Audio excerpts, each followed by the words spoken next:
Aujourd'hui, j'ai le plaisir de recevoir Marie-Morgane Blanc, qui fait de l'accompagnement parental et également de l'accompagnement en marketing digital. Euh, Marie intervient du coup dans le cadre de notre série sur les parents entrepreneurs avec enfants en IEF pour essayer de vous inspirer et puis de vous amener à découvrir d'autres modes de vie, d'autres modes de faire et puis peut-être des finalités auxquelles vous n'avez pas pensé ou auxquelles vous n'espérez pas, enfin c'est pas espérez pas, c'est auxquelles vous espérez accéder mais sans oser l'envisager concrètement. Voilà. Bonjour Marie, ravie de t'accueillir pour Successful Parentpreneur. Je vais te laisser te présenter plus précisément. Ouais. Qui es-tu et que fais-tu? Alors, voilà, je m'appelle Marie-Morgane, j'ai deux petits-enfants, deux petits garçons, Elliot et Sam, qui ont 4 ans et 20 mois, qui sont pour le plus grand en instruction en famille, non formelle, on fait plutôt du unschooling. Donc, Elliot, c'est un enfant atypique qui a des besoins très importants, parce qu'on est en cours de diagnostic TSA, TDAH, qui viendra sûrement plus tard. Et donc, Sam, le plus petit, lui, on est sur les apprentissages beaucoup plus jeunes, voilà. Donc, je suis à la maison, on travaille avec mon mari à la maison, on est avec eux H24 presque. Et au niveau de mon activité, donc j'accompagne et j'aide les parents entrepreneurs à trouver l'activité qui les anime, à développer cette activité, tout en menant en parallèle en fait les apprentissages, l'instruction des enfants en famille. Alors, Voilà. pour ceux qui découvrent un peu l'IEF, on va peut-être préciser des petites choses. C'est qu'il y a plusieurs modes dans l'instruction en famille. Il y a des gens des parents qui vont suivre scrupuleusement le programme proposé par l'Éducation nationale. Il y a des parents qui vont se raccrocher. Alors, je me suis laissé dire qu'ils n'étaient pas très, très nombreux en réalité, qui se raccrochent au CNED, soit libre, soit en contrôlé. Alors là, on est plus sur un apprentissage école à la maison, mais qui respecte strictement et scrupuleusement le programme de l'Éducation nationale.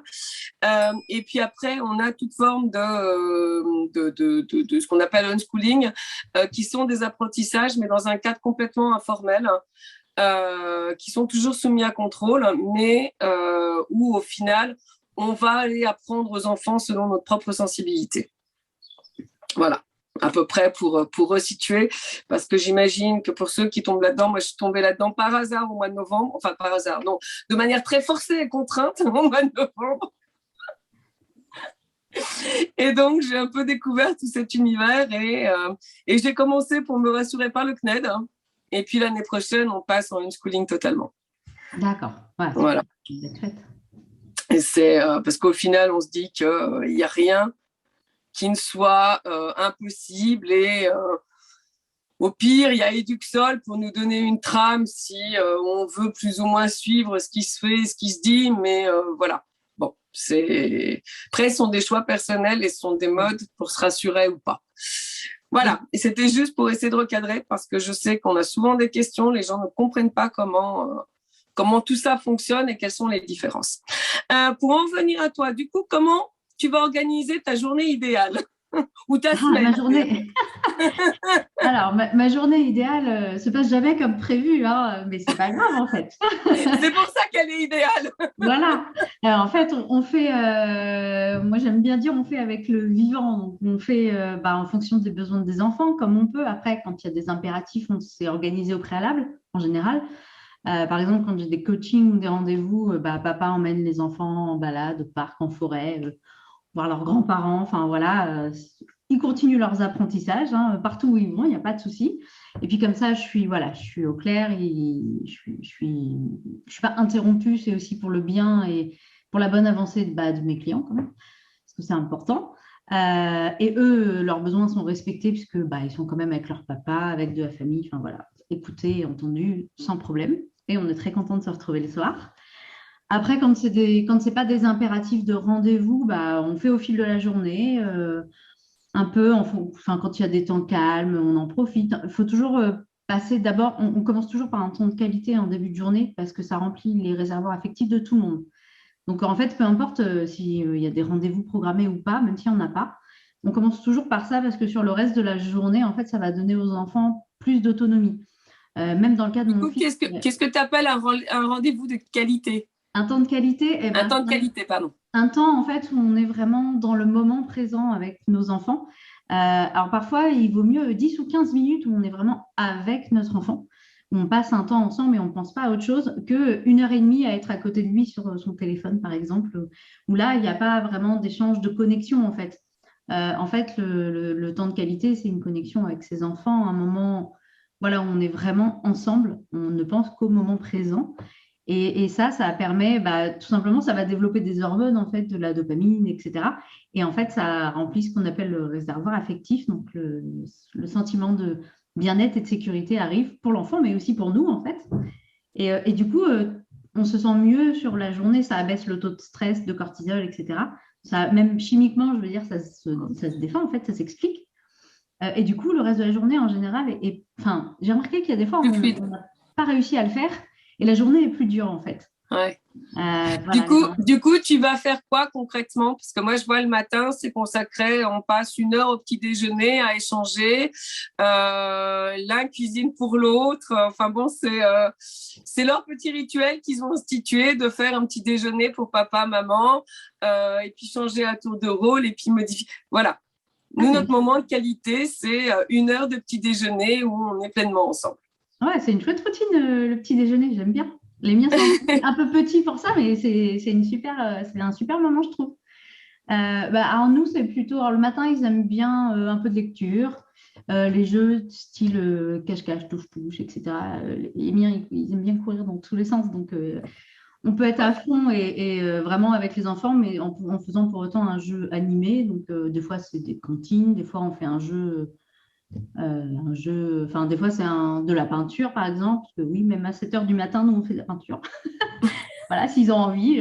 Parfois, on est dans le jardin, même à 7 heures du matin, ça arrive. Voilà, enfin, en fait, ce qu'ils ont vraiment envie de faire et ce qui fait plaisir à tout le monde. Ça peut être un moment de petit déjeuner, mais bon, ils ne restent pas trop à table, les miens. Ils ne mangent pas beaucoup le matin. Bah, ils têtent encore. Donc, voilà. Du coup, ils ne mangent pas beaucoup le matin. Moi, je mangeais pas. Alors, ils se sont demandé pourquoi, quand on allait à l'hôtel, je mangeais et pourquoi je mangeais pas à la maison. Et ils en ont déduit que j'avais la flemme, ce qui est vrai en plus. Hein. J'ai la flemme le matin de me faire à manger parce que je ne mange pas de sucre. Hein.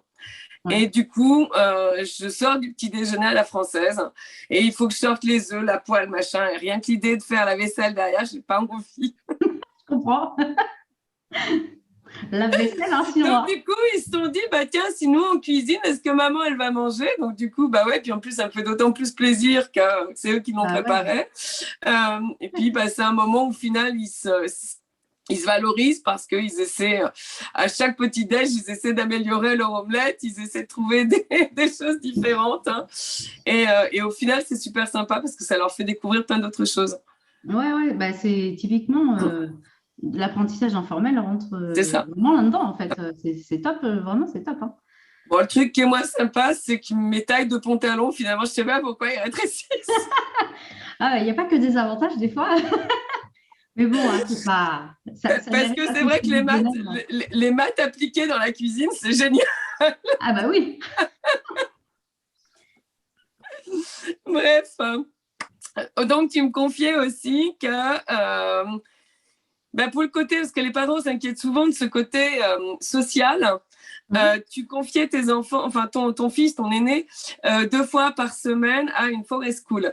Ouais. Est-ce que tu peux nous expliquer un peu comment ça se passe et puis surtout, ça te permet quoi à toi? D'accord. Alors, déjà, pour ceux qui ne connaissent pas, c'est une école, alors là, c'est une école démocratique et qui est donc en pleine nature. Donc, en fait, c'est une yourte mongole, hein, une vraie yourte mongole, qui est dans. Alors, nous, on est à côté de la Sologne, donc qui est en pleine Sologne, dans la forêt. Et les enfants sont un petit peu sur le principe des écoles Montessori, c'est-à-dire que les enfants sont mélangés, donc ça va de 3 à 18 ans. Il y a des enfants qui ont des atypies ou des handicaps, d'autres pas. Voilà. Tout le monde vit, c'est un peu une communauté, hein, tout le monde vit ensemble, sous le signe du non-jugement, de la bienveillance, de la bientraitance, du respect des besoins et des rythmes des enfants. Et de leurs intérêts dans les apprentissages. Donc, il y a encore, même pour les plus grands, il n'y a rien de formel. Après, à leur demande, ils ont des exercices pour les plus grands, mais sinon, il n'y a rien de formel. Et les enfants apprennent avec la nature, avec le matériel Montessori. Il y a une mare à côté, ils observent les canards, les insectes, les animaux de la forêt, ils apprennent les traces de pattes, enfin, voilà, ce genre de choses. Donc, c'est vraiment du pur informel et pour autant, c'est vraiment assez génial pour les enfants, je trouve. Et en fait, on a fait ça, on a pris cette décision parce que avant le Covid, j'emmenais très souvent mes enfants, enfin mon fils déjà depuis le premier depuis petit, dans des activités associatives en fait, donc des ateliers d'éveil musical, des ateliers Montessori, des ateliers de yoga, tout un tas de choses différentes. Et puis avec le Covid, tout ça s'est arrêté assez brutalement. On s'est retrouvés complètement confinés. Alors, bon, nous, on a la chance d'avoir un jardin, mais je sais que ce n'est pas le cas de tout le monde, mais même avec un jardin pour un enfant de 2 ans et demi, c'est compliqué quand même. Ça devient restreint au bout d'un moment, ouais. Ouais. Donc, du coup, après le confinement, on avait, nous comme lui, en fait, on avait le besoin de reprendre des choses et puis rien n'a repris, en fait. Donc, on a pris la décision de le mettre là-bas parce que ça respecte ses besoins, en plus sans appréhension parce que je connais une des personnes qui est facilitatrice d'apprentissage là-bas. Donc, je sais que voilà, il est en sécurité, pas que physique, mais aussi affective et émotionnelle. Voilà. Donc, on a pris la décision de le mettre là-bas, de voir comment ça va se passer. Et au final, ça lui convient bien. Donc, 2 jours par semaine, c'est bien, c'est pas trop. Ça nous laisse tout le reste de la semaine. Et pendant ces 2 jours, moi, je suis focalisée en fait à fond sur mon travail. Et du coup, le reste du temps et de la semaine, quand il est là, ça nous permet d'avoir, encore une fois, du temps de qualité pour être vraiment ensemble et de ne pas courir et de ne pas avoir dans la tête, oh là là, il faut que je travaille, j'ai pas le temps. Voilà. J'ai 2 jours où je sais qu'il y a le petit qui est à la maison, mais voilà, vu qu'on a papa qui est là aussi, souvent il fait des grandes balades avec le petit. Moi, je travaille à fond. Et puis voilà, du coup, quand on est tous ensemble, on est vraiment ensemble, on ne pense pas à autre chose, on ne pense pas au travail. On a fait le minimum viable, on va dire, pour faire tourner notre activité, le plus important pour que ça tourne. Et puis voilà, du coup, on est vachement plus serein en fait comme ça. Du coup, tu arrives quand même à constater au sein de l'activité une progression et un développement où tu atteins rapidement un plafond de verre. Par rapport à mon activité professionnelle? Oui. J'ai quand même forcément un plafond parce que, après, c'est lié aussi à mes décisions personnelles. C'est-à-dire que moi, je ne veux pas faire je n'ai pas le projet de faire des grands. Moi, je fais que du coaching en one-to-one. Donc, voilà, je prends le temps qu'il faut pour les personnes que j'accompagne. Et bon, j'ai un accompagnement de 3 mois, mais je veux dire, s'il faut quelques séances de plus pour que la personne se sente prête, on n'est pas à 3 séances près non plus. Je suis pas. C'est une offre qui est globale et complète et voilà, c'est quelque chose qui est assez haut de gamme, mais aussi on se donne les moyens d'aller au bout. C'est-à-dire que s'il faut un peu plus, on fait un peu plus, c'est pas un souci. Donc du coup, moi, je ne souhaite pas développer beaucoup plus. En fait, j'ai envie d'être vraiment présente et là pour mes coachés, en fait, quitte à ce que ça prenne un peu plus de temps ou de séances que prévu. Donc, je m'investis à 100%, mais je ne peux pas m'investir à 100% pour 2 fois plus de monde, en fait. Ce n'est pas possible. D'accord, oui. Voilà. Disons qu'après, tu as adapté, enfin là où je voulais en venir en réalité, c'est que l'IEF va peut-être entraîner, le fait qu'il y ait les enfants va peut-être entraîner un plafond de verre, mais au final, ta priorité, c'est pas l'argent, c'est d'avoir ce qu'il faut pour que ta famille vive confortablement. C'est ça, suffisamment, voilà. En contribuant aussi, parce que c'est pour moi hyper important de contribuer à quelque chose dans le monde, quelque chose pour lequel je me bats et que je défends. Et ça fait partie d'un tout, mais oui, effectivement, le principal, c'est pas l'argent, c'est d'en avoir assez pour vivre, évidemment. Et puis d'être bien dans... Parce que je sais que c'est une peur qui revient très souvent, oui, mais comment on fait, comment on gère, voilà. On peut vivre très convenablement en travaillant 2-3 jours par semaine. Il n'y a pas de souci. Le tout est d'être hyper organisé et surtout très focus quand on a ces temps de travail. Moi, je travaille le matin en général. Je travaille tous les matins. Mon mari s'occupe, parce qu'on est pareil que vous. Mon mari est à la maison aussi. On est tous les deux à notre compte. Moi, je travaille le matin parce que je suis plus productive le matin que l'après-midi. J'ai la chance que mon mari soit l'inverse. Donc, lui, il prend les enfants le matin, il fait tout ce qui est scientifique avec eux. Moi, je fais tout ce qui va être français et langue. Et c'est pareil, on s'est, entre guillemets, déchargé une journée par semaine, en l'occurrence le mercredi, parce que le mercredi, ils enchaînent les cours de langue. Ils ont voulu faire l'un de l'arabe, l'autre du russe. Donc, on enchaîne les cours de langue et puis ils ont voulu après prendre des cours, l'un pour faire des dessins animés, l'autre pour faire des petits films. Donc, ah ouais, non, ils sont très focus enfin, ils savent précisément ce qu'ils veulent faire.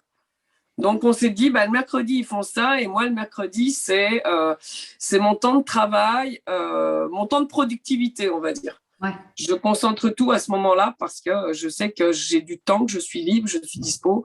Et ça va être mon temps de créativité. Ouais, c'est vraiment important de mettre le focus et de s'organiser aussi en fonction de son énergie. Comme tu disais, toi, c'est plutôt le matin. Voilà, il faut réussir à se décharger au moment où on a vraiment la bonne énergie pour. Et puis après, il y a des fois, on est un peu moins productif. C'est pas très grave en fait. Pas grave. Pour la prochaine fois. Voilà, c'est ça. Non, mais il ne faut pas que ce soit une contrainte. En fait, je pense qu'il y a un grand pouvoir au niveau de l'intention. C'est que si on y met vraiment une intention précise à un moment précis, ça va marcher en fait. Mais il ne faut pas se forcer. Ça ne sert à rien de se forcer. Il faut juste avoir les clés et connaître les bonnes choses pour faire les bonnes actions au bon moment. Au bon moment. Pas rester, oh là là, j'y arriverai jamais. Enfin, voilà, il faut se challenger et passer à l'action, c'est hyper important, mais sans se forcer pour autant. Il faut que l'intention et ce qu'on veut donner derrière, ce soit le moteur, en fait. C'est ça. C'est hyper important. Puis après, il y a un temps où on se cadre. Ce que je te disais, je te confiais avant l'interview, où moi, j'étais un peu précipitée dans l'IEF. Du coup, on a eu 5 à 6 mois de flottement. Où on a changé l'emploi du temps quasiment tous les jours parce que ça n'allait pas aux enfants, ça nous allait pas à nous. La semaine d'après, on a fait autrement, mais ça n'allait toujours pas. Voilà. Et là, depuis un mois, on a trouvé quelque chose qui a l'air de tourner, qui répond aux besoins de chacun, qui répond aussi à l'énergie de chacun. Ouais, c'est super important.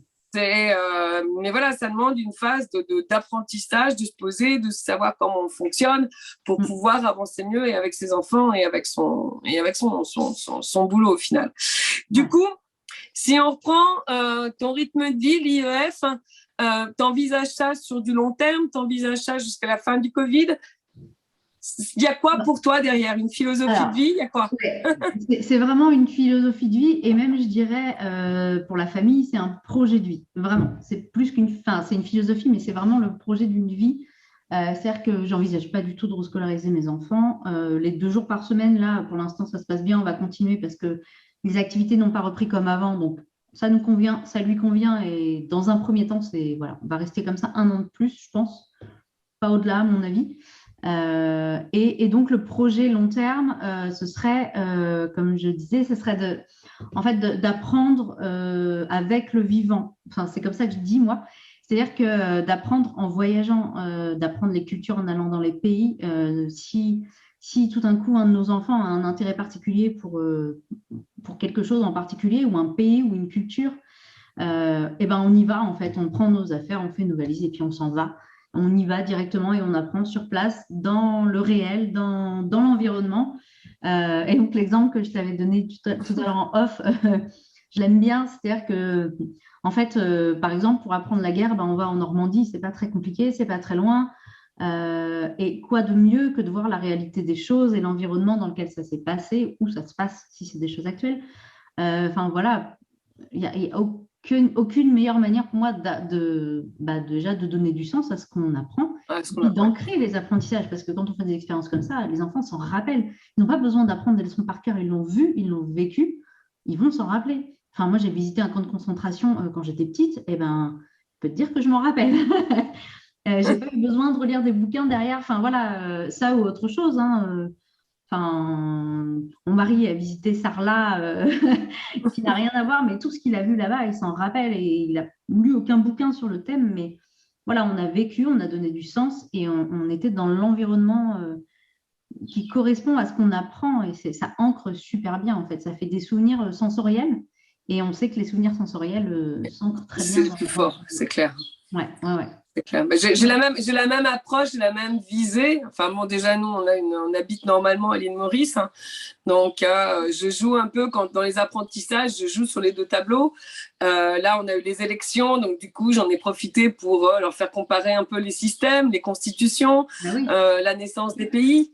Il y en a un qui nous a fait un dessin animé, l'autre qui nous a fait un film. Ah, Voilà, mais essayer de rendre les choses palpables. ouais. Le but du dessin animé et du film, c'était justement de rendre cette chose palpable. Alors après, c'est sûr que quand on fait ça, ça décale les emplois du temps. Mais c'est pas grave parce qu'au moins, c'est ancré, ils ont appris, ils ont cherché.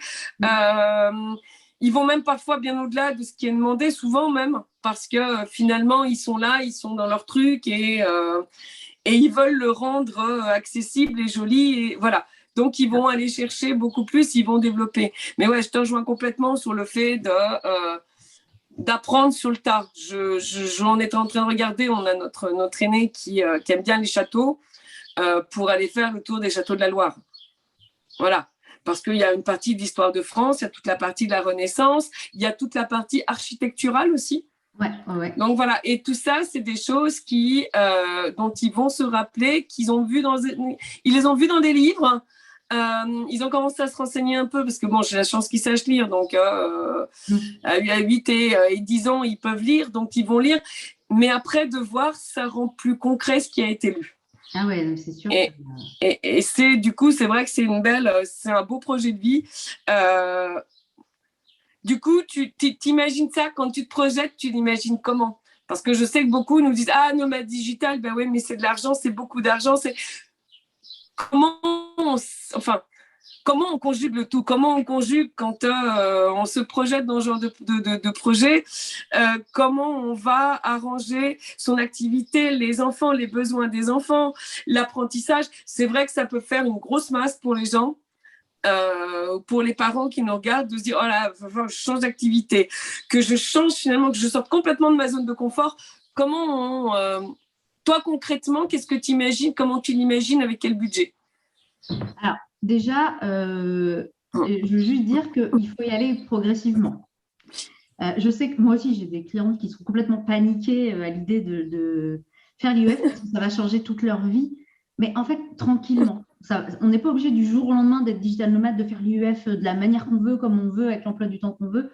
Comme tu disais tout à l'heure, on teste les emplois du temps, on essaye pour suivre les besoins, les envies de chacun. Tout ça, c'est mon coach à moi me dit test and learn. Et c'est vrai, on essaye et on voit si ça marche. C'est ça. Apprend. Voilà, on apprend à chaque fois, ça ne marche pas. On n'a rien perdu, on a juste appris quelque chose. C'est vraiment ce qu'il faut se garder en tête. Et tout ça, on le fait au fur et à mesure. Le projet, moi, je sais que ce n'est pas l'année prochaine, pas l'année d'après. Donc, je vais voir au fur et à mesure comment ça se passe. Après, au niveau budget, ce n'est pas un si gros budget de ça, au final, pour certains. On n'est pas obligé d'être dans des hôtels de luxe. Sincèrement, moi, une cabane au milieu de la jungle, ça me va bien, quoi. C'est pas très cher. Non, mais voilà. En fait, il faut adapter le projet aussi à ce qui se passe dans notre vie, à l'âge des enfants, à nos moyens financiers. Ça peut évoluer, ça va changer, évoluer. L'activité va évoluer aussi avec, parce que quand on voyage, quand on voit autre chose, on développe vachement notre créativité aussi.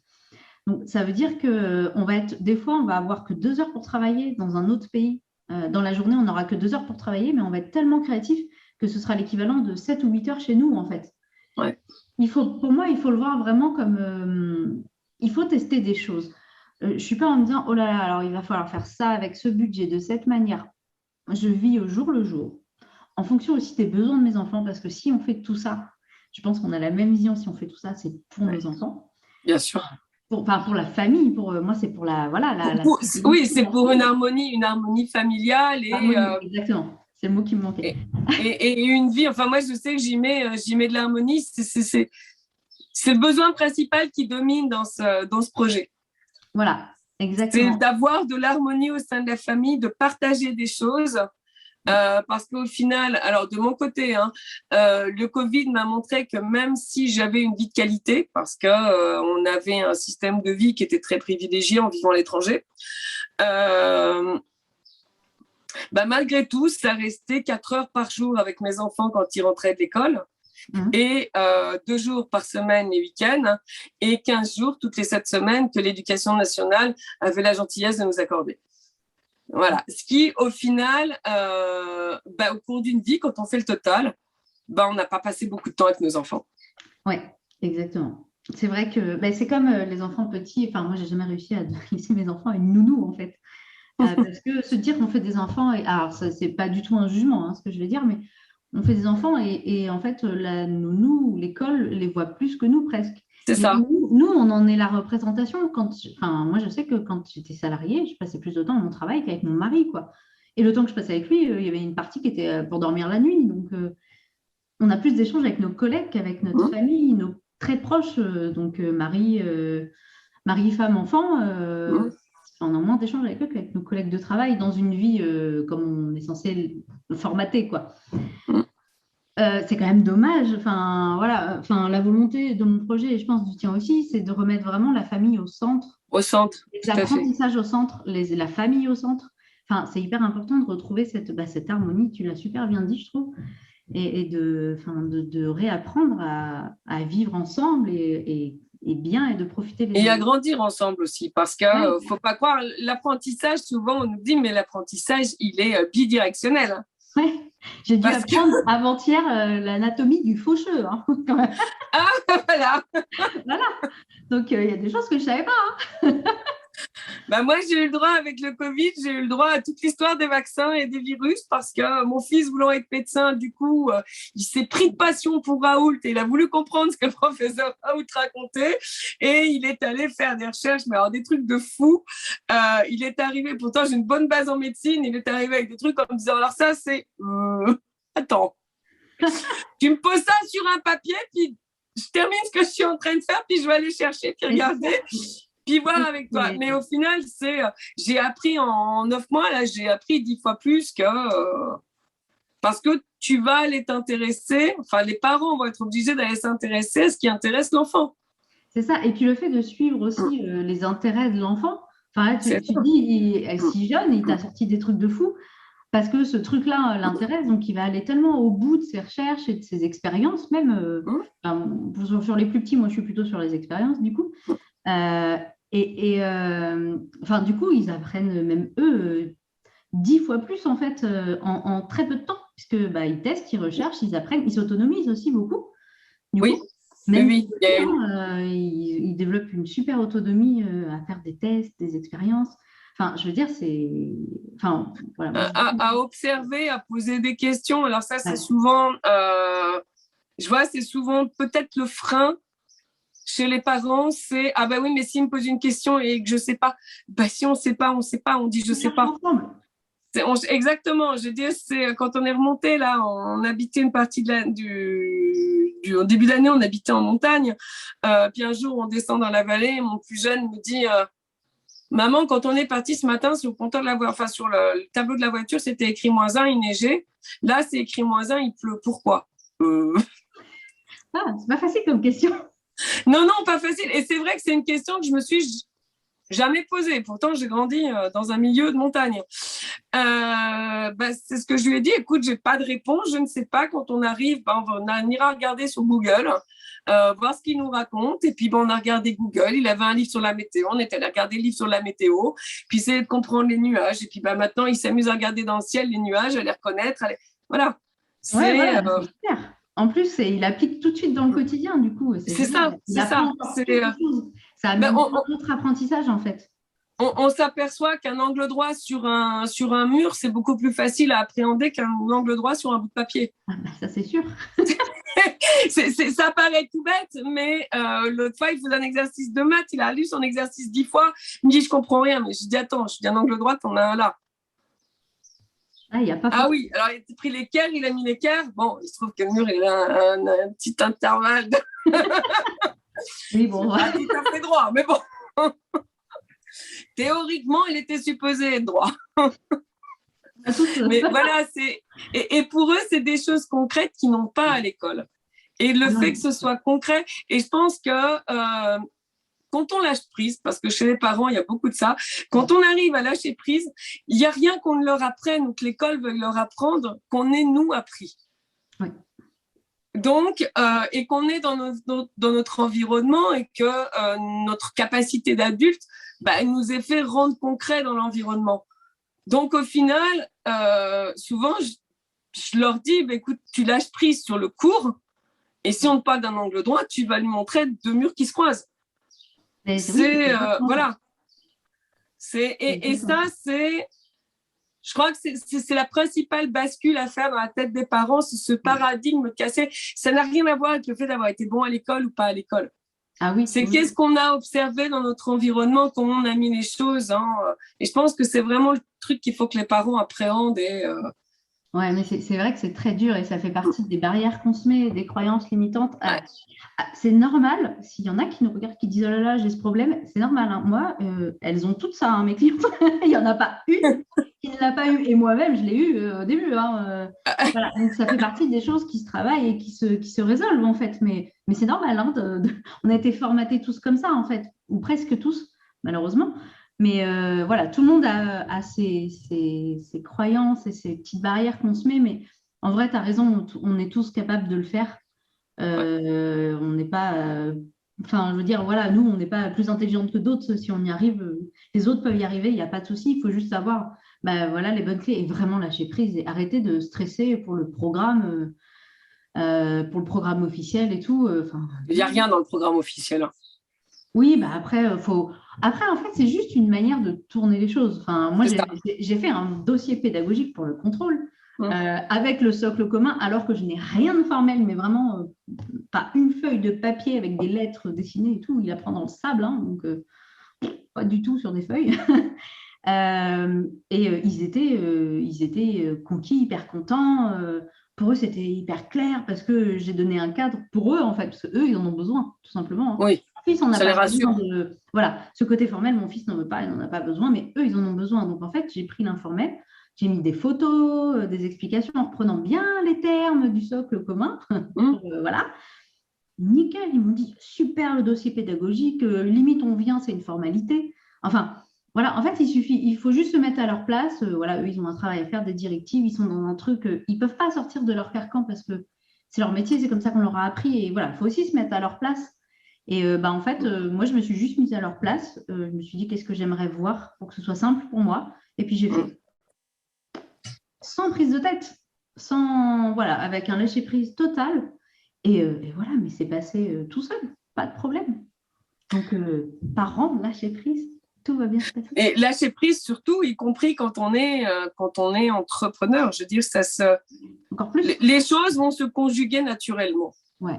Et quand on est dans quelque chose qui est vrai, qui est juste, hein, les choses, elles s'enchaînent naturellement. Les gens, enfin, je vois, on a changé de... bizarrement, la bascule de clientèle s'est faite quasi en même temps de l'arrivée de l'IEF, hein,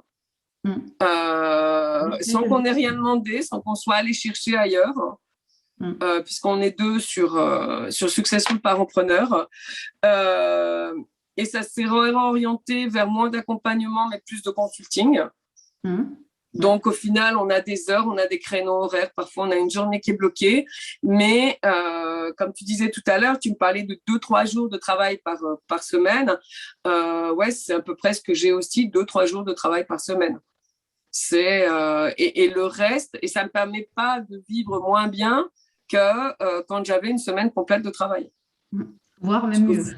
Mais voire même beaucoup mieux parce que tu as plus de temps pour faire ce que tu veux, mais surtout, tu as plus de temps. Tout à l'heure, tu parlais des réservoirs affectifs. Hein, et ça, c'est toujours plein quand tu es avec les enfants. Bah ouais, c'est sûr. C'est ça qui est génial. C'est ça qui est génial.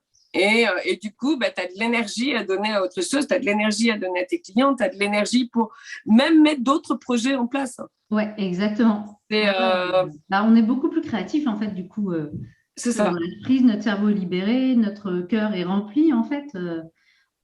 Du coup, forcément, le potentiel s'exprime, la créativité se libère, et puis c'est parti, quoi. Et voilà, c'est ça. Il faut se faire confiance, en fait. Il faut vraiment se faire confiance. Mais c'est dur quand on est, voilà, quand on n'est pas élevé comme ça. Enfin, le switch est dur à faire, mais une fois qu'il est fait, je ne sais pas comment c'était pour toi avant, mais moi, je sais que moi, je l'ai très, très mal vécu, hein. j'ai fait une vidéo d'ailleurs qui a été, c'est mon associé qui a fait l'interview. C'est ce que je dis, mais j'ai eu 3 mois, dont un mois de janvier qui a été une déprime profonde. Ouais. Alors, sur le moment, je l'ai pris comme une déprime. Et puis, quand j'ai relevé la tête de tout ça, j'ai eu la sensation, enfin, c'était même plus la sensation, dans le ressenti corporel, je me suis dit, j'ai passé un cran. Ouais. Ouais. Parce que là où ça a été dur, il y a eu tout ce combat de résistance, parce que je suis un pur produit d'éducation nationale. Et l'éducation nationale qui fout mes enfants à la porte. Mais c'est marrant parce que j'en dis avec le recul, quand je regarde, je dois avoir une dizaine de mails où je leur dis « Mais non, je les déscolarise pas !» Je veux juste pas qu'ils portent le masque en classe, mais non, je les déscolarise pas. Et pour le masque, du coup? Oui, c'est à cause du port du masque. Et tu sens qu'il y a de la résistance, et il y a toute une période, décembre, janvier, ça a vraiment été très dur, et mentalement, et moralement, et corporellement. Ouais. Et puis tout d'un coup, je me suis réveillée au mois de février en me disant, mais au final, c'est simple. C'est un peu, ça vient souvent comme une révélation, en fait. C'est ça. Ça paraît couillon, en fait, quand on le dit, ça paraît un peu couillon, un peu bizarre.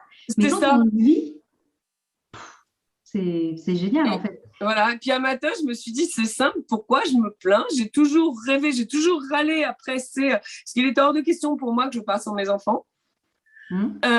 Et j'ai toujours râlé après ces 2 semaines qu'on nous imposait, toutes les 6 semaines et 7 semaines. Et tout d'un coup, ça fait tilt dans ma tête. Mais ça y est, c'est fini. Tout ça, ça s'est évaporé. Et de là, tout est devenu fluide parce que je me suis dit, ben oui, mais je veux faire ça. Ah, mais je peux le faire comme ça. Ah, mais si je veux faire ça, je peux faire. Et là, tout d'un coup, c'était comme une évidence. Ouais, ça c'est clair. Ça c'est clair. C'est au point que j'étais absolument plus. J'étais très en colère après les maîtresses. Surtout que c'était allé très très loin quand même, parce qu'elle a séquestré mes enfants. Ouais. Ah oui, elle les a séquestrés parce qu'ils ne portaient pas le masque. Elle les a isolés pendant toute une journée dans une pièce à part. Ah, super. Ah ouais, non, ça a été. C'est pour ça, quand je dis ça a été très très violent, ça a été également dans le déclenchement de la chose. Et c'est vrai que aujourd'hui, je suis pleine de gratitude. Merci. Merci de m'avoir. Sans ce fait-là, j'aurais jamais passé le pas. Ouais. J'aurais pesté après l'éducation nationale, j'aurais pesté après tout un tas de trucs, mais ce phénomène de pousser finalement ce protocole jusqu'au bout de ce qui est pour moi l'aberration, au final, ça m'a fait basculer dans un monde auquel j'ai toujours aspiré. Donc finalement, merci. En fait, non mais c'est vrai. En fait, il y a un moment où tu te cherches et il y a un moment où tu t'alignes. Et quand tu t'alignes, comme tu disais, les clients sont venus tout seuls et tout. Ça a été la même chose pour moi et pour les gens que j'accompagne, c'est la même chose en général aussi. Enfin, en général, c'est la même chose tout le temps. À un moment donné, des fois, c'est compliqué. Et souvent, il y a une descente. Moi, j'ai eu aussi une descente assez violente. Comme toi, à un moment où c'était raide, là, pour le coup, c'est moi qui me suis faite coacher, en fait. Et voilà, la descente a été dure et raide et j'étais au fond du trou. Mais la remontée, elle a été fulgurante et quand elle a commencé, elle ne s'arrête plus en fait maintenant. C'est ça. Et en fait, c'est un peu tous les jours, j'ai l'impression de recevoir des cadeaux de la vie, quoi. Je suis alignée, on fait quelque chose qui nous fait vibrer, qui nous anime vraiment, qui nous appelle vraiment. Et quand les gens font ça, quand vous, les parents, vous ferez ça, mais ça va être la même chose en fait.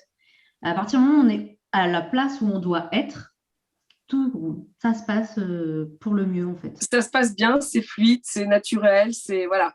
Les projets se mettent en forme avec cette fameuse. Enfin, j'aime bien ce côté loi de l'attraction. Finalement, tu demandes un truc, ça arrive sous une forme ou sous une autre. Alors pas forcément, je veux dire, la première approche n'est pas forcément agréable. Mais au final, ce qui s'est passé là, ça faisait des années et des années que je l'appelais. Oui, voilà, au moment où tu t'es autorisé en fait à le vivre, c'est ça. C'est arrivé. Il faut s'autoriser. C'est pour ça que le lâcher prise, il sert à ça en fait. Il faut s'autoriser vraiment. S'autoriser. Ouais, c'est un mot qui est hyper important, je trouve. Oui, s'autoriser, être en harmonie avec soi. Alors, on parle d'alignement. Souvent, j'ai problème avec ce terme. Ah bon? Oui, parce que je trouve qu'il est utilisé sans forcément que les gens le comprennent derrière. Ah oui, après. Voilà. c'est vrai. Donc, pour ceux qui ne savent pas, l'alignement, c'est d'être en accord avec nos croyances. Donc, nos croyances, c'est le filtre qui va régir notre façon de voir le monde. Hein.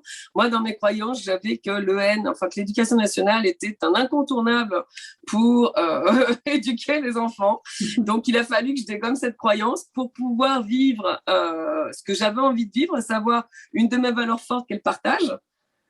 Ce qui répondait à un besoin de liberté. Et là, j'étais alignée parce que je réponds à mon principal besoin avec ma principale valeur. Et alors, une fois que j'ai décapé ma croyance, hein, parce qu'au final, c'était elle qui m'empêchait de vivre correctement le reste. Hein, c'est ça le plus dur. Mais aujourd'hui que j'ai décapé la croyance qu'on ne peut pas vivre sans l'éducation nationale, pour l'avoir remplacée par toutes les sources d'apprentissage, bah, au final, aujourd'hui, tout coule de source. Et l'alignement, c'est ça, c'est répondre à ses croyances hein, par sa valeur pour venir nourrir des besoins qui sont vitaux. Ouais, tu l'as super bien expliqué. J'ai rien eu à rajouter. C'est superbement dit. Bizarrement, je suis en train d'écrire un livre là-dessus parce que je... Ah, bah c'est pour ça. Non, mais c'est vrai, je veux dire, pour moi, il y a encore quelques mois, non, peut-être pas quelques années, c'était un peu du domaine de tout ce qui était spirituel en général, c'était un peu du domaine du bizarre. Pour moi, la loi de l'attraction, tout ça. Mais en fait, quand on le vit, c'est vraiment différent. Enfin, c'est sincèrement ce qui se passe, en fait. Et c'est dur à croire, en fait. J'essaie justement de le ramener dans le concret parce qu'on met souvent ça sur un plan spirituel. Alors oui, il y a le côté spirituel parce qu'on va aller... je veux dire, décrasser beaucoup de choses dans notre tête pour justement s'autoriser, lâcher prise. Mais au final, tout est bien concret. Oui. Parce que nos actions, elles sont toujours portées par nos valeurs. Nos besoins, c'est ce qui va nous faire bouger au quotidien. Exactement. Les croyances, c'est ce qui va nous empêcher ou pas d'agir. Donc, au final, tout ça, c'est on ne peut plus concret. Ah bah oui, mais en fait, même la spiritualité est très concrète. Bien sûr. Quand on parle de spiritualité et qu'on fait par exemple une visualisation, ça met du concret même dans notre cerveau. Je veux dire, même chimiquement dans le cerveau, ce qui se passe, c'est qu'on ancre une situation future qu'on a envie de vivre. Et voilà, et c'est comme ça en fait qu'on met après en place des actions, qu'on sait pourquoi on le fait. Donc en fait, c'est spirituel, mais comme tu dis, ça peut être très spirituel et très concret en même temps en fait. C'est ça. C'est ça. Un truc bizarre de bouddhiste, comme certains l'imaginent en fait. Et la chose que tu viens de ramener, qui est à mon sens hyper importante et également hyper importante pour les enfants, c'est le fameux mettre du sens. Parce qu'au final, c'est quoi l'école à la maison et l'entrepreneuriat à la maison, si ce n'est mettre du sens dans sa vie pour faire de notre vie ce qu'on a envie. Parce que je pense que personne n'a envie d'être 8 heures dans un bureau enfermé, à bosser, que ce soit pour soi ou pour un patron. Et puis après, se dire qu'il faut courir pour aller récupérer les gamins chez la nounou ou à l'école, puis les stresser pour faire les devoirs, puis se stresser. Je pense que personne n'a envie de ça. Non, mais en fait, ça, c'est pas vivre. C'est pas vivre. Maintenant, le fait de l'entendre dire, je me dis, mais encore une fois, sans jugement aucun, mais qu'est-ce que c'est que cette vie qu'on nous impose, en fait? C'est ça. On impose à tout le monde, mais on a le temps de rien, jamais, on profite pas, on discute pas. C'est quoi cette vie où, en fait, on fait juste des trucs pour d'autres qui n'ont même pas de reconnaissance la plupart du temps pour nous? Des enfants qu'on laisse à d'autres personnes, on profite de rien en fait. Si on veut... Et puis on délègue tout ce qui est important pour nous au final. C'est ça. Et on va travailler pour quelqu'un d'autre sur reconnaissance, mais on délègue notre famille, quoi. On délègue et voilà. Et dans un modèle plutôt classique, pour avoir suffisamment d'argent pour profiter, faut travailler beaucoup. Du coup, on n'a pas le temps de profiter. C'est ça aussi en fait. C'est bien d'avoir de l'argent, mais on n'en profite pas. Et puis si on travaille moins, le système nous moins. En tant que salarié, je suis toujours sur un modèle classique. Quand on travaille, si par exemple on décide, je l'ai vécu, le congé parental, on ne peut pas partir en vacances avec un congé parental, c'est pas possible. On ne sait pas en gagnant 400 € par mois qu'on peut vivre convenablement avec des enfants. On peut avoir le minimum, mais je veux dire, c'est pas comme ça qu'on va. Voilà, ça ne suffit pas au quotidien. Le coût de la vie ne permet pas de faire ça, sauf en autarcie dans la forêt. Mais après, c'est un autre débat. Voilà, il faut casser ce modèle qu'on croit en fait être le seul viable. On n'est pas obligé de faire ça. Et c'est pas le seul. Et quand on arrive à remettre du sens sur... Alors souvent, pour remettre du sens, c'est quelle est votre priorité dans votre vie? C'est votre boulot, sont vos enfants? Parce qu'il y en a pour qui c'est le boulot. Et ça, c'est OK. Mais si c'est la vie de famille, l'harmonie, la sérénité familiale, il y a un moment donné, il faut se poser les bonnes questions. Ouais, on n'est pas en accord avec soi. Quand On n'est la pas en accord valeur avec soi. Tout à fait. fondamentale n'est pas ce qu'on fait au quotidien, c'est pas possible en fait. Non. Là, c'est sûr qu'on peut pas être aligné pour le coup. Et c'est, je pense, hein, la grande leçon de l'IEF. Hein. Et puis peut-être même en l'étendant un peu, la grande leçon de ce Covid, c'est quelles sont les priorités de ma vie. À quoi je vais accorder du sens, à quoi je vais accorder de la valeur. Puis quand on arrive à tout resynchroniser et tout goupiller, et au final, quand on arrive à trouver un sens dans tout ça, ça s'imbrique super facilement. Ouais. Et puis, c'est tellement gratifiant pour tout le monde. Oui. Enfin, tout le monde se sent mieux. Et tu parlais de la gratitude tout à l'heure. Voilà, nous, tous les jours, on pratique. Ça se pratique, la gratitude, ça s'entraîne. Non, mais c'est vrai. Et même avec les enfants qui sont petits, alors bon, pas le plus petit, mais même à 4 ans, il est capable, en fait, quand en fin de journée, on dit, bon, bah aujourd'hui, c'est quoi la chose que tu as aimé le plus? Et du coup, lui, même à 4 ans, il entraîne le fait de se souvenir des meilleures choses, de tirer le bon, en fait, de chaque journée, de chaque moment. Et même si, bah voilà, avec un petit peu compliqué parfois notre quotidien par rapport aux troubles qu'il a, mais ça n'empêche pas que nous, en tant que parents, même si on a des fois des journées qui sont très dures, et lui, en tant qu'enfant, du coup, c'est forcément encore plus dur pour lui de vivre ça, ces tempêtes qu'il vit intérieurement, et ben, ça nous entraîne tous, en fait, ensemble à ne jamais perdre de vue le bon de tout ça. Voilà, et c'est hyper important, et ça, j'encourage vraiment tout le monde à le faire, et bon, dans notre famille, ils se foutent un peu de nous quand on parle de ça, mais en fait, c'est pas drôle. C'est vraiment. Du coup, notre cerveau s'entraîne à retenir et à sortir le bon, et ça nous tire vers le haut au quotidien. Il faut savoir qu'en moyenne, il y a plus de 80% de nos pensées qui sont négatives. Ça, c'est de la neuroscience. Voilà. Je crois que c'est 85, peut-être même plus. Oui, 85% de nos pensées qui sont négatives sur 60 millions de pensées émises par jour. Voilà, c'est ça. Donc, exactement, 60 millions. Donc, 60 000, pardon, 60 000, pas 60 millions. Mais du coup, c'est énorme ce flot de pensées négatives. Donc, le fait de pratiquer la gratitude de cette manière, en fait, ça nous entraîne à ce que notre cerveau, beaucoup plus naturellement, retire le positif. Et du coup, au quotidien, ça se voit. Et quand on est entrepreneur et parent et qu'on a des journées un peu compliquées avec beaucoup de choses à faire, des choses même s'il n'y a pas beaucoup de choses à faire, des fois, on n'arrive pas à les faire. Et maintenir cette petit exercice, parce que c'est quand même un petit exercice, ça permet de voir les choses vraiment autrement. Et du coup, on en revient à lâcher prise. C'est ça. En lâchant prise que tout se passe mieux, en fait. Et là, on s'aligne et ça va, quoi. Donc, Et puis, derrière cette notion de gratitude, d'aller chercher des choses positives, il y a aussi, alors je vois, c'est quelque chose que j'avais mis en place dès qu'ils étaient tout petits, parce que Iloan a un problème à un œil. Il était quasiment aveugle d'un œil, il avait bien récupéré, donc on avait mis en place tout ce système de gratitude. Ok, qu'est-ce que j'ai pu faire aujourd'hui que je n'avais pas réussi à faire il y a une semaine, puisqu'il avait un œil qui était masqué son œil valide était masqué quasi en permanence. Donc c'était un peu le critère d'aller chercher ce qu'il avait pu mieux faire. Alors parfois le pu mieux faire, c'était juste écrire entre deux lignes. Oui, mais c'était tellement énorme pour lui. Et du coup, je vois, quand on a traversé toute cette période où on est séparés de notre vie, entre guillemets, donc de nos animaux, de la nounou, de leurs amis, ça fait 1 an qu'on est ici, qu'on n'a pas pu rentrer chez nous.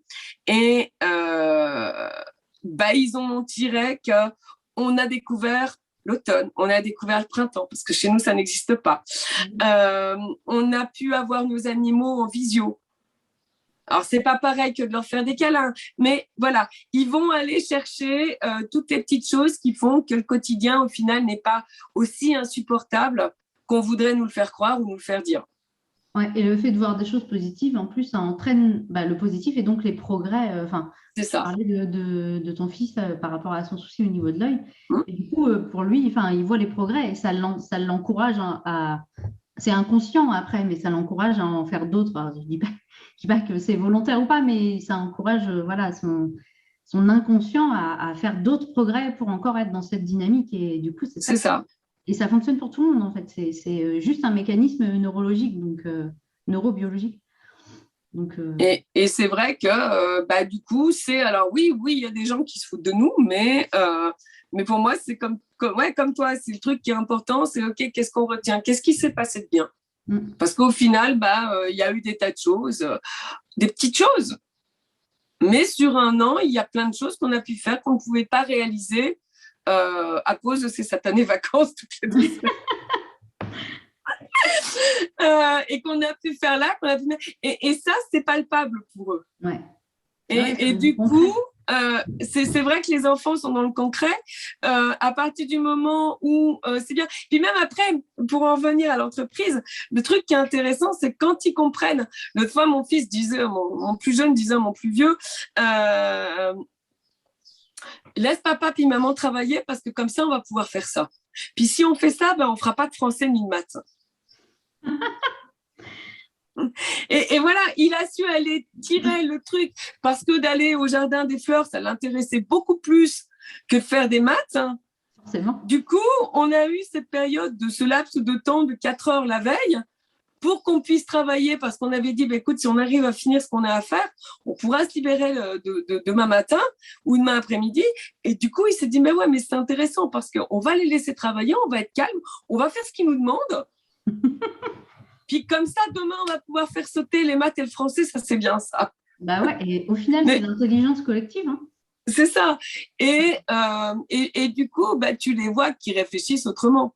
Ouais, exactement. Et aller chercher, même dans quelque chose, dans une situation qui ne leur plaît pas, aller chercher, alors là, on va dire leur intérêt, mais aller chercher le truc positif qui va pouvoir leur bénéficier. Et au final, c'est ce qu'on fait tous, même en tant qu'adultes.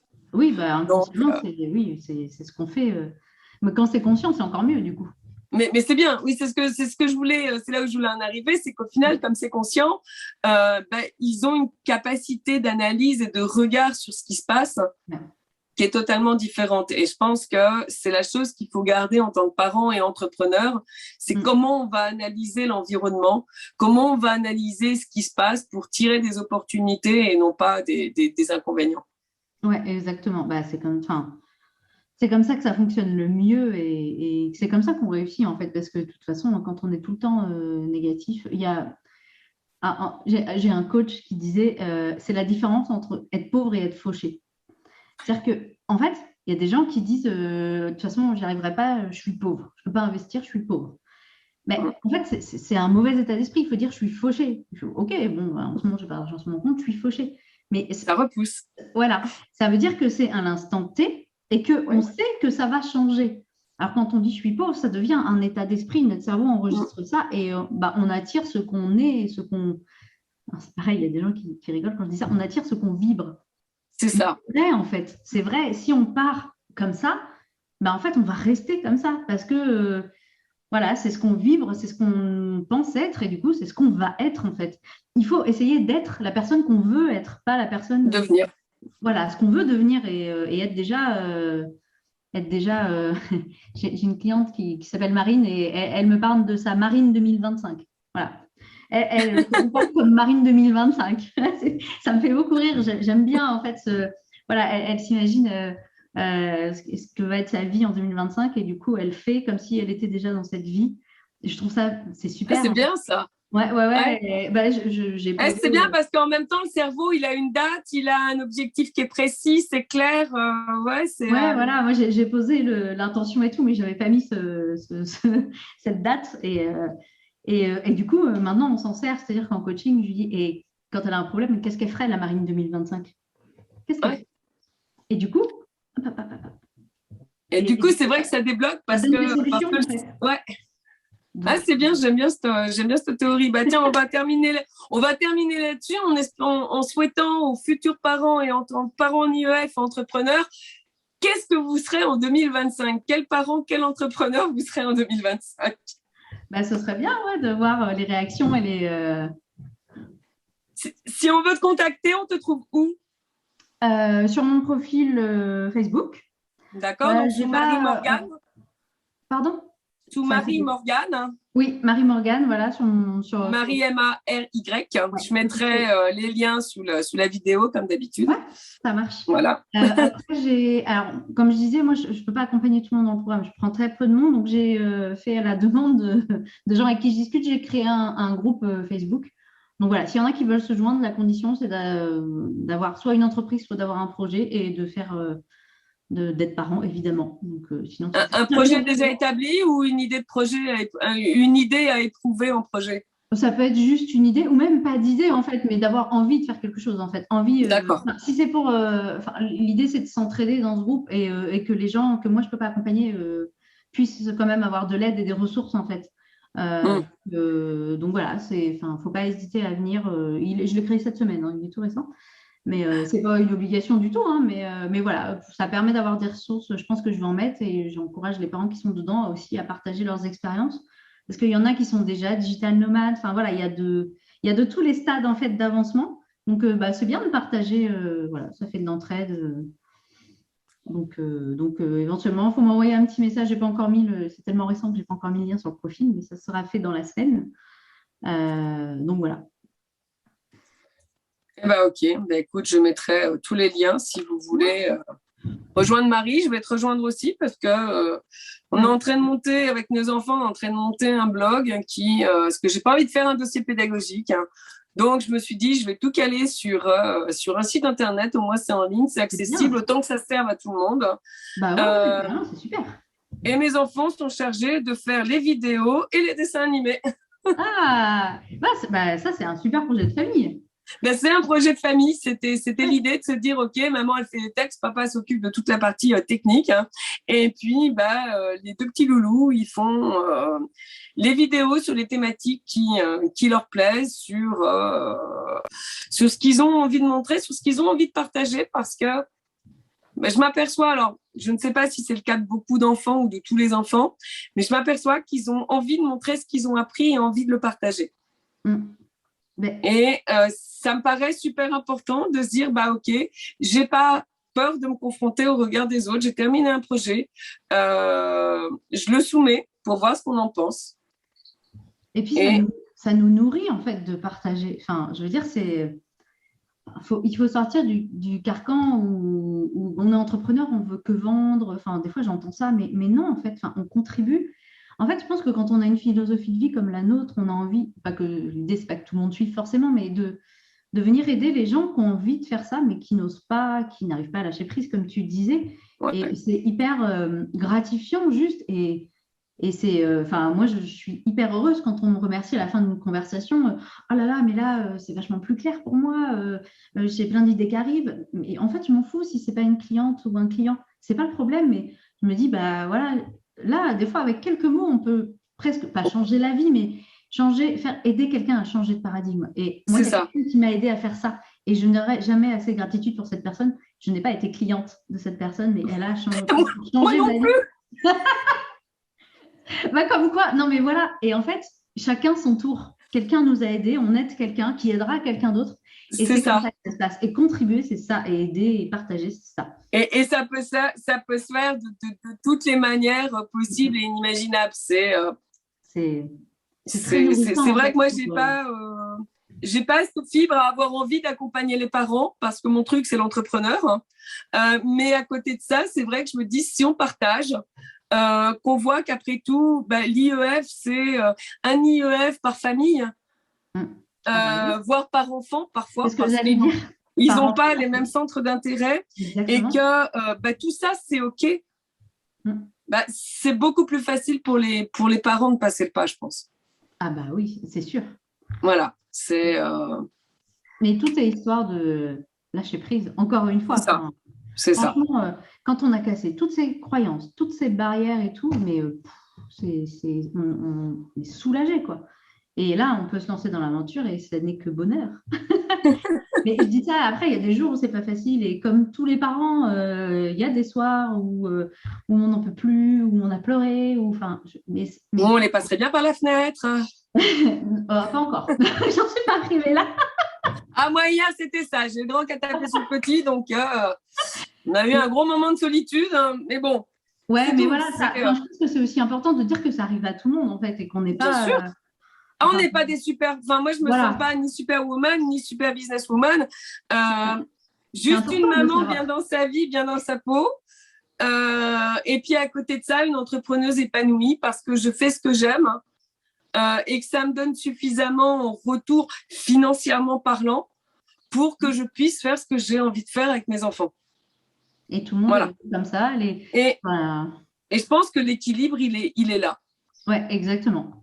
Parce que tout le C'est monde à son niveau est content de ce que ça donne, en fait. Les enfants sont contents, toi tu te ça. sens bien, les gens que tu as eu en consulting, ça a répondu à leurs besoins et du coup, tout le monde est content. Enfin, C'est ça. mais pour autant, c'est vrai que, enfin, déjà, des fois, on a des gens qui, enfin, je sais pas si ça t'est arrivé. Ah, mais comment c'est possible? Comment tu fais? Mais non, mais en fait, moi aussi, je galère des fois. Mais c'est important de le dire, c'est important de le savoir. C'est très, très important de le dire. Parce Surtout que, qu'il y a eu ces dernières années une espèce d'image du coaching luxe avec hôtel de luxe, piscine et ouais, compagnie. Je et de me la suis souvent parentalité rebellée aussi. pour ça. De Pardon? la parentalité, pareil, de la parentalité parfaite, où on ne crie jamais, Oui, où tout roule, où les enfants sont calmes dans les activités Montessori comme comme dans un ouais, fil tu as des enfants Instagram. modèles et C'est pas ça la vie, hein.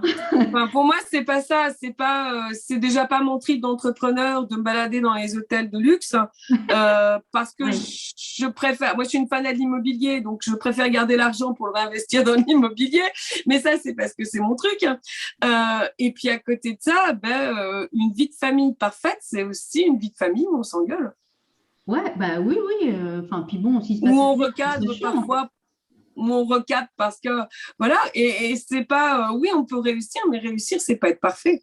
Non, c'est pas être parfait, c'est pas faire C'est son rose juste tous les jours. composer avec ce qui se passe et C'est en ça. tirer les leçons.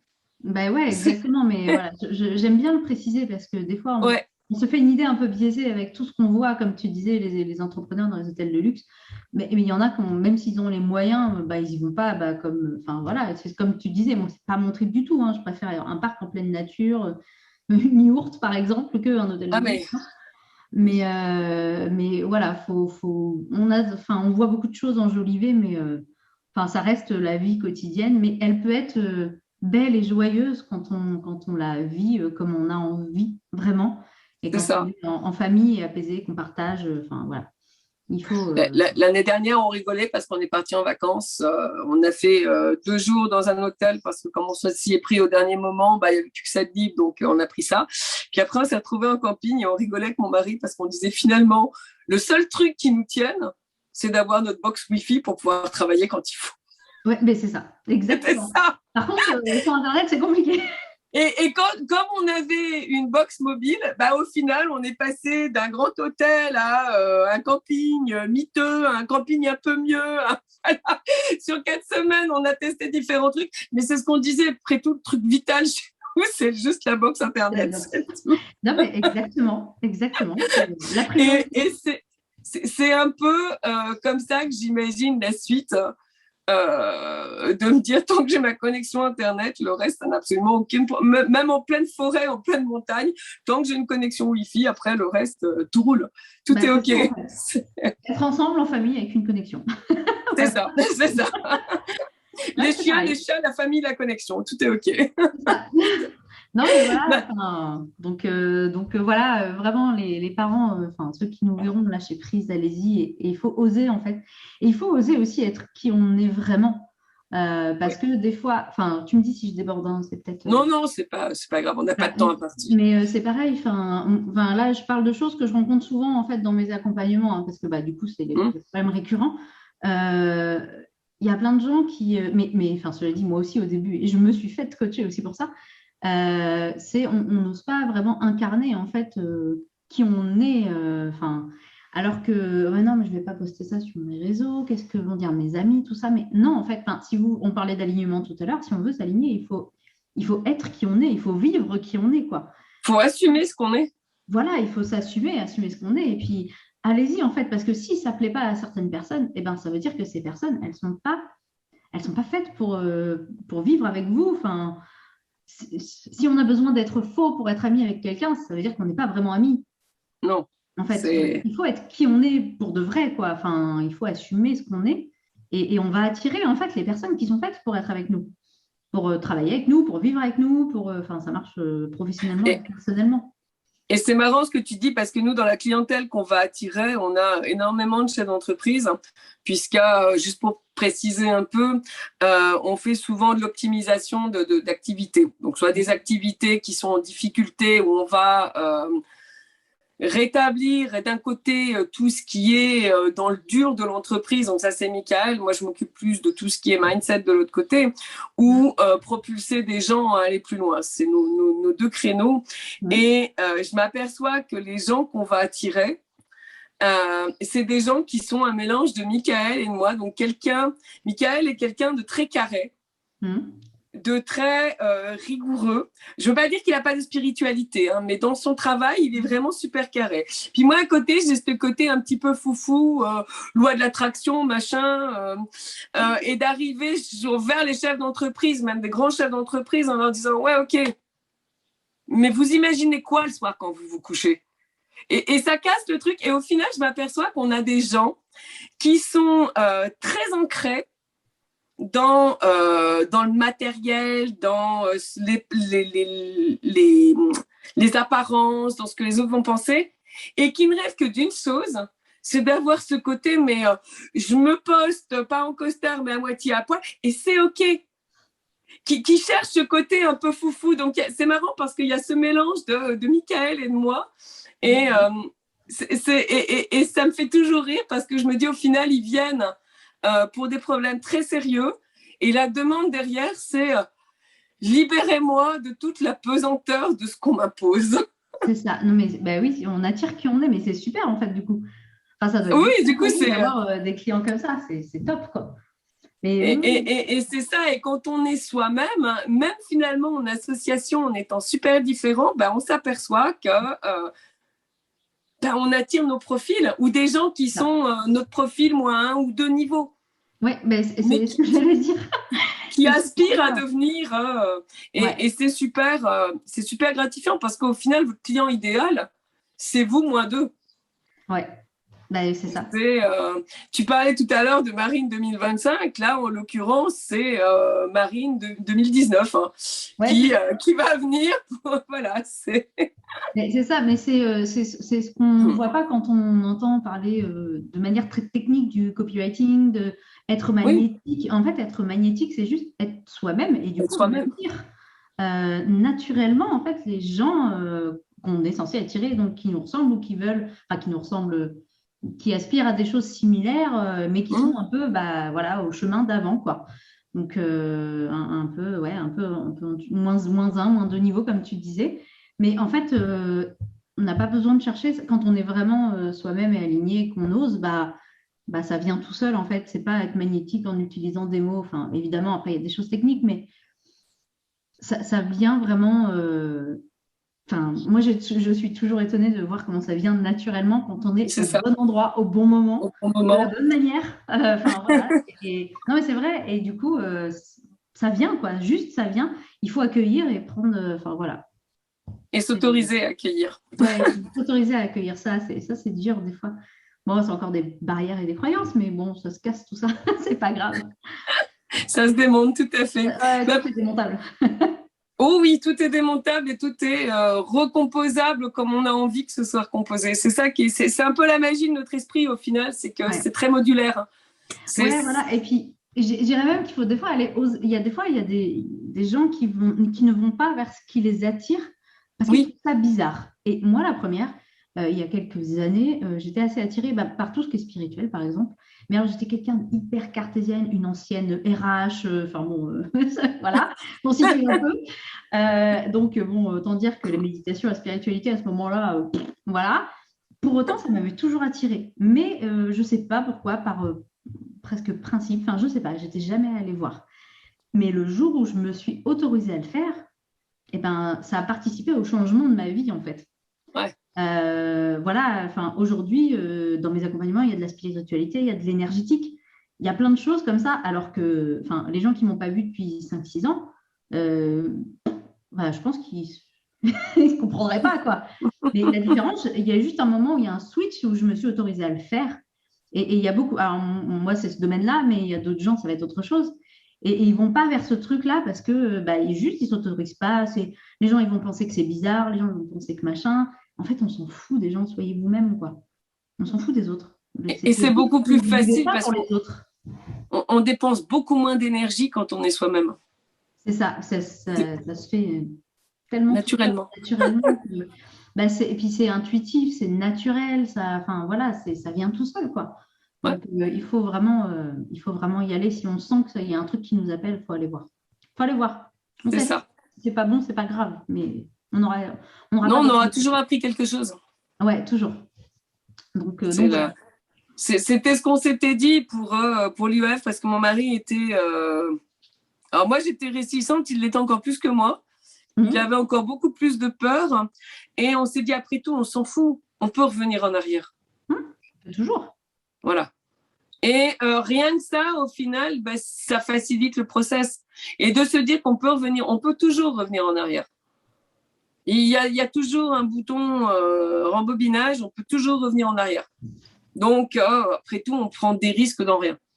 Et oui, c'est quoi en fait le risque de se sentir mieux? Enfin, D'être heureux. ouais, voilà. Quel Enfin, gros risque. ça va, c'est pas un gros risque, ouais, effectivement. Enfin, je veux dire, quand on n'est pas bien de toute façon dans sa vie, ça peut pas vraiment être pire en fait. Si on n'est pas bien, ça va forcément se dégrader. Donc, il faut s'autoriser à essayer autre chose et aller vers ce qu'on sent. Enfin, il y a toujours une intuition qu'on n'a pas du tout appris à écouter. Mais il faut apprendre à l'écouter, cette petite voix qui nous dit quand même, vas-y, essaye. Vas-y, essaye. Ouais, celle qui vient du cœur et qui est tellement plus forte que tout le reste. Ouais, voilà, mais bon, on ne nous a pas appris tout ça. Non, on ne l'apprend pas à l'école. Non. C'est bien dommage. On peut le faire en IEF. J'osais pas le dire. C'est vrai, enfin, tout comme l'éducation entrepreneuriale, l'éducation financière, on n'a pas tout ça à l'école. Donc, non. Et c'est vrai que je vois tout à l'heure, on parlait du projet de blog. Derrière, il y a comme intention de les apprendre à gérer une régularité, une discipline qui est celle de poster toutes les semaines. Alors là, on prépare avant de lancer le truc, histoire d'avoir 2-3 mois, on va dire, d'avance de publication. Et puis après, derrière, il y a de se dire, OK, si on le monétise, moi, je les laisse gérer. Si c'est monétisé ou qu'à un moment donné, on le monnaie pour une raison ou une autre, je veux que ce soit eux qui gèrent. Ouais, mais c'est super. Quel est le fruit de leur effort? Quel est l'apprentissage derrière? Comment on gère une entreprise? Comment on anticipe les choses? Voilà. Ouais, mais exactement. Ça leur fait leur éducation entrepreneuriale. Et puis financière. Et puis si un jour c'est monétisé et puis que ça leur fait gagner de l'argent, tu pourras faire de l'éducation financière. Voilà, disons que l'idée qui est derrière, c'est de dire, OK, tout est source d'apprentissage. Oui. Donc, emmenons le truc, voyons où ça va. Et qu'est-ce qu'on va en tirer en termes d'apprentissage? Là, il y a de la rigueur, il y a de faire de la qualité, il y a d'aller au bout d'un projet aussi, parce que c'est pas évident quand on est un enfant d'aller au bout d'un projet qui s'étale sur plusieurs semaines. Ouais, la logique et la projet, c'est sûr que c'est... Bon, là, je vois, il m'a dit, je veux faire une vidéo sur les chevaux. Donc, on a un centre équestre à côté, on a été faire des vidéos. Je dis, oui, mais tu vas pas mettre que ta vidéo, il va falloir que tu la commentes. Ah oui, mais j'y connais rien. OK, qu'est-ce qu'on fait? Je vais la regarder, c'est pas sorcier. OK, quoi d'autre? J'ai vu qu'il y avait un livre, Les copains, qui parlait juste des chevaux. Bon, voilà, donc il va falloir qu'il regarde, il va falloir qu'il lise, il va falloir qu'il synthétise, qu'il fasse le rapprochement entre ce qu'il a lu et voilà. Et ça, c'est entre guillemets la gestion d'un projet. Ouais, c'est la gestion d'un projet, il s'autonomise, il apprend à chercher par lui-même et à trouver des solutions qui vont régler son problème. Donc voilà, j'essaie de pousser les choses comme ça pour leur amener tout ce qu'on ne nous amène pas à côté. On parle de spiritualité, éducation entrepreneuriale, financière, la vie tout simplement. Ouais, c'est ça. Et puis en fait, c'est pas ce qu'on nous apprend à l'école. Donc c'est chouette de savoir résoudre une équation, mais ça résout. En fonction de notre métier, ça résout pas forcément grand-chose dans notre vie. C'est ce que j'allais te dire. Moi, sincèrement, depuis que je suis sortie de l'école, je crois que je n'ai jamais revu la tête d'une équation sur un bout de papier. Pareil. Non, mais voilà, et puis c'est pareil, ça instaure quand même plein de croyances. Quand on parle avec les gens, on disait éducation financière, tu parles avec des gens, ils disent, mais moi, je ne peux pas investir d'argent, je ne suis pas très riche. L'investissement, c'est pour les riches. Mais non, en fait. Non.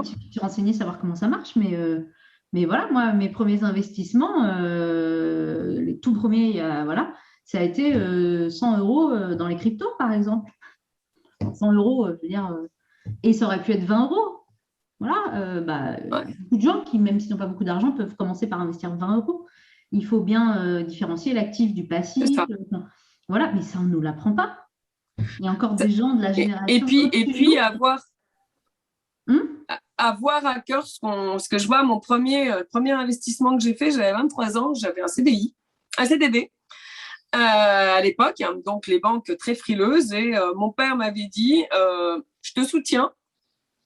Mes parents étaient experts comptables, mon père m'avait dit, écoute, je veux bien te soutenir auprès de la banque, hein, mais tu me proposes un projet qui tienne la route. Donc voilà, et puis quand je lui ai proposé, il m'a dit, bah, ok, maintenant que tu me l'as fait, tu vas aller faire devant le banquier, puis on verra ce qu'il dit. C'est super. Et voilà. Et puis quand je suis sortie de la banque, le banquier m'avait dit oui. Alors certes, après, il a appelé mon père en lui disant on a besoin d'un cautionnaire. Ok. Oui, c'est le jeu. Mais sur le principe, c'est ce qu'il m'avait dit. Il m'avait dit même sans votre père derrière, je vous aurais suivi parce que c'était convaincant, et voilà. Et il n'y a jamais eu de défaillance parce que je croyais en mon truc, parce que pour le coup de mon père, je l'ai appris longtemps après. Hein. C'est ils ont attendu que j'ai fini de me rembourser le prêt pour me l'avouer. Oui, mais du coup, j'étais tellement contente que le projet soit ficelé que j'ai tout donné. Oui, et puis ça marche. Voilà. Et je me mettais à mon compte en plus en parallèle. Donc, voilà, il y avait beaucoup de choses qui pouvaient faire que le banquier allait dire non. Ouais, mais quand on y croit et que... C'est ça. Et c'est un apprentissage. Donc, c'est vrai que tout ça, c'est des choses qui peuvent venir en plus. En plus. C'est l'école de la vie, en fait, ça fait partie. C'est l'école de la vie, c'est ça. Ouais, ça leur montre le fait de nous faire ça, en fait, déjà d'être entrepreneur, permet à nos enfants de voir un autre modèle que le classique école, bac, études, boulot salarié, enfin voilà. Mais c'est marrant parce que hier, j'ai interviewé un entrepreneur qui est dans l'entreprise et coté en bourse, qui a arrêté au niveau du CAP. Ça veut rien dire. En disant l'école n'était pas pour moi. Ouais, mais il y en a plein.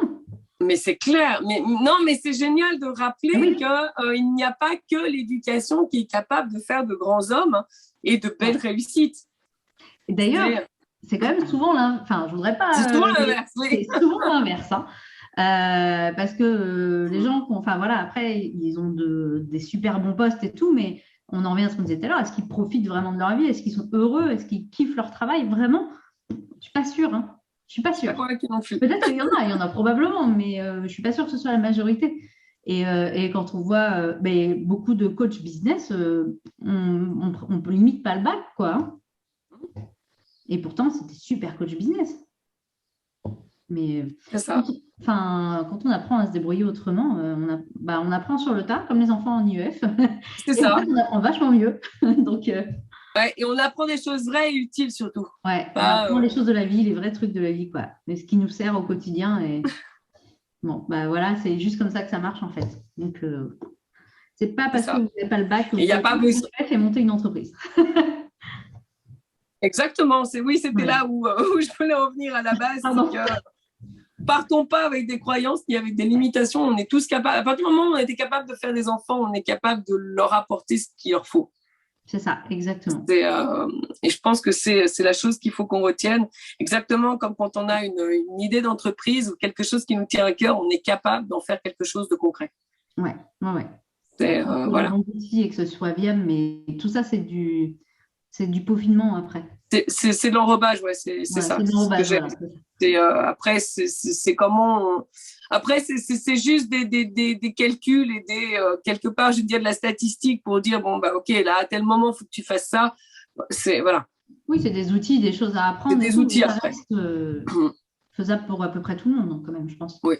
C'est l'intention et l'envie qui est vraiment la plus forte. Si ça, c'est au maximum, il n'y a pas de raison que ça ne fonctionne pas. Il faut y croire. Tout à fait. On va se quitter sur ces bonnes paroles. Ça marche. Merci beaucoup, Marie. Merci à toi, Patricia. C'était vraiment chouette. J'espère que ça pourra aider des parents à se lancer, à se faire confiance et à s'autoriser. J'espère aussi à se faire confiance. Ils savent qui contacter.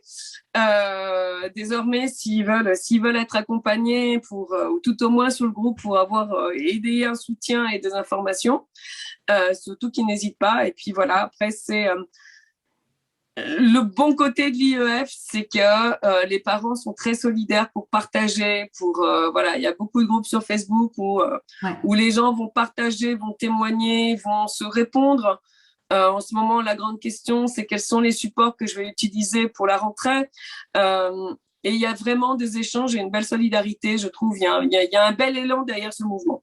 Ouais, parce que je pense que à partir du moment où c'est vraiment une philosophie de vie, ça se partage, Voilà. en fait, ça se transmet, c'est contagieux, enfin voilà, c'est chouette. Il y Et a plein de puis partages. Il faut aller dans les groupes locaux aussi parce qu'il y a des ouais. rencontres qui se font entre familles UF, c'est super aussi. Enfin, Et puis, il y a pas de jugement, il y a vraiment que des apprentissages et du partage d'expérience. Ce matin, je disais encore une maman qui disait oui, mais moi, je suis d'origine bulgare, je parle pas bien le français, comment je vais... Ben, c'est pas grave, tu lui apprends le bulgare, on fait un échange. Il y a une maman qui a dit, moi, j'aimerais bien, je voudrais aller vivre en Bulgarie, mais il faudrait que mes enfants apprennent. J'apprends le français au tien, tu apprends le bulgare au mien. Et voilà. Et tout le monde, c'est un bel esprit de solidarité. Ouais, vraiment, Voilà. C'est très beau à voir. C'est vrai, c'est vraiment chouette à voir. C'est beau à vivre et c'est bon à voir. Ouais, exactement. On va vivre surtout. Hein. Merci beaucoup parce que je crois qu'on est deux pipelettes si on s'arrête pas. Merci à toi, c'était vraiment merci. Et puis à très bientôt. À bientôt. Ah oui, Michael va encore me dire, t'as oublié. Partagez, likez si vous avez aimé la vidéo. Ça. Merci infiniment. Merci beaucoup, Marie.